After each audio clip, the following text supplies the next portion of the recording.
All right, 22 long rifle suppressors. I wanted to make a quick video discussing my experience between two different suppressors, one on the cheap end, one on the more expensive end. Now, the cheap end was $129. This is a tactical machining 22SD. On the more expensive end, we have a Dead Air Mask HD that was $399, and plus tax, plus NFA tax, you're looking about $600, $650 for this guy, and you're looking about $350 all in for this guy. So what are you getting for your price differences? Let's go ahead and take a look. So right off the bat, you can see that the mask, which is black, and the tactical machining, which is FDE, the mask is much shorter, more compact. The mask is heavier than this one, and that is mainly due to the materials used, but also the way that the baffles are stacked inside, and I'd like to show that. So let's go ahead and unscrew the tactical machining. This is an all aluminum suppressor, except for, I believe, the threaded insert, which is probably steel, but it could be aluminum too, I have no idea. So we have our nice end cap here. We take out our suppressor baffle stack, and what do we see? We see 7 baffles that are simply placed on top of one another. There's no fancy machine work here. They're all identical. They can go in any order. They're very basic. There's nothing extraordinary about these baffles. They do not interlock with each other, so they are free to rotate around during the installation back into the suppressor tube. There's no way to, like I said, align them, keep them straight, and they don't, clip into each other, anything along those lines. So let's move those along, and we're going to take apart the Dead Air Mask. And, immediately you can see that the end cap on the mask is a lot more compact. We take out the suppressor stack, the baffle stack, and we are met with not 7, but 9 baffles. We have, those are stuck together. 1, 2, 3, 4, 5, 6, 7, 8, and then this last guy at the very top is going to be number 9. You'll notice that they lock into each other, which is great, which means they won't rotate during installation. It keeps them aligned, so you have less of a POI shift. And they also go into each other quite a bit in order to fit more baffles in a more compact tube. This is important because the more baffles that you have in a tube, the quieter it's going to be. And I also wanted to point out that on the mask, you can take out the threaded insert. If Dead Air ever releases another type of insert, you can go ahead and thread that one back in for a different thread pitch.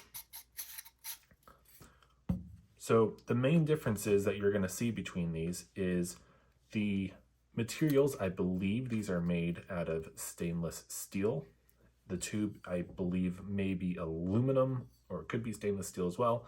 I will check that and put the little specs on the bottom of the video when I edit it. But you've got a higher quality material in the middle, and the machine work between them is much, much better. So I'm going to try and show you how those are machined. Hopefully that's coming out okay. Let's just, take a look. One, you can tell, is a much higher quality product than the other, and a lot more thought and design went into it. There are specific baffles in this stack. You have a blast baffle at the very bottom, and you have a top baffle for the compression at the top. And the compression I'm talking about is simply the percussion, the cap here.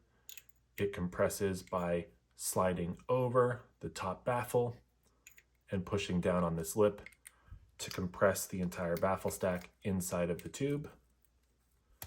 in order to make sure that it doesn't move around freely inside. When we compress the tactical machining, any of the baffles can be on top. It's not going to matter. They're all identical. This is, slightly, turned down just a little bit at an angle to hit that top of the baffle stack, and it's going to compression fit as well in there. But let's go ahead and put these together. We have to, this is also a great thing to show on the cheap one. So you can see the milling job on that guy versus the milling job on that guy. This one was horribly done. This one was done okay. And that's what you're going to get when you spend $129 on a suppressor product. It's not going to be the best quality, but you know what? It is going to work. So this does do a good job suppressing the sound, lowers the decibels to safe hearing levels on the 22. But one thing to make note of is that you will get more of a POI shift. Now, why do you get POI shift?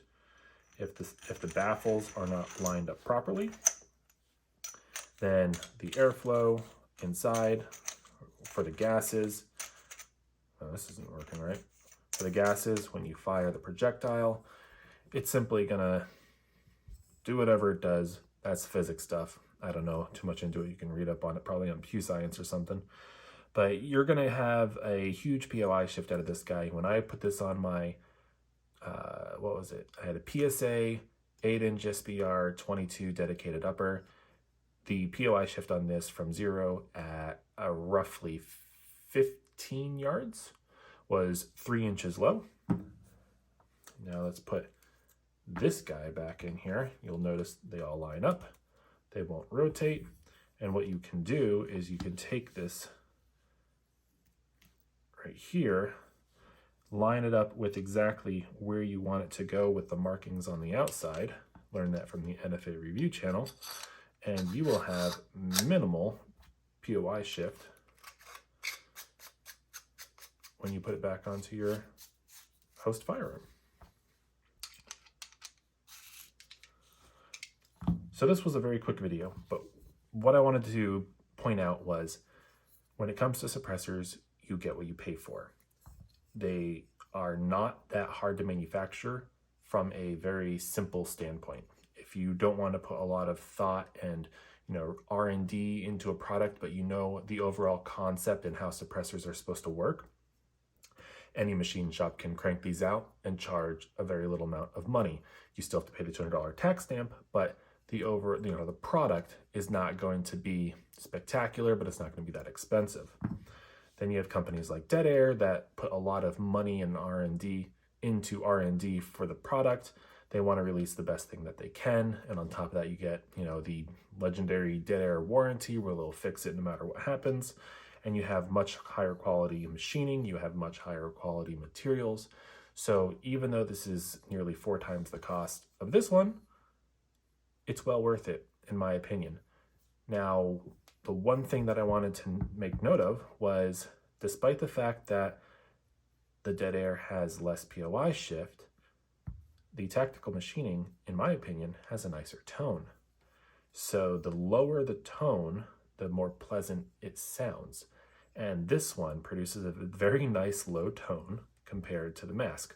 The Mask is extraordinarily quiet, but for whatever reason, the tactical machining one sounds more pleasant, or you could say sounds better.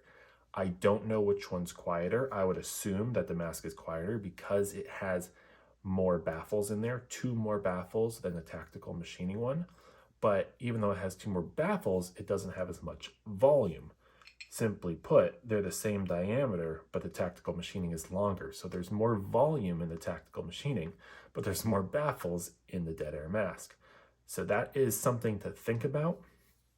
If you were a first-time buyer and you're watching this thinking, oh man, I really want to get a 22 long rifle suppressor, which one should I get?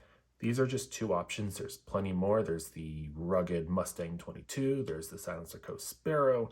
There's, I think, another Silencer Co. one. CGS makes one. There's plenty of options out there for you. These are just, this video is really just to point out the differences between getting a really cheap one and getting a really expensive one. What are you getting for your money? And is it worth it? I vote yes, it is worth it. Which one would I go for if I was a first-time suppressor buyer? I would do the dead air because, you know the saying, buy once, cry once. It rings true. You're getting a much higher quality product out of the dead air mask, and it does sound fantastic. If I didn't have this one to compare it to, I would think that this was the best suppressor in the world for 22. So those are my thoughts. If you have any questions, please leave them in the comment section below. And thanks again for watching. Have a great week.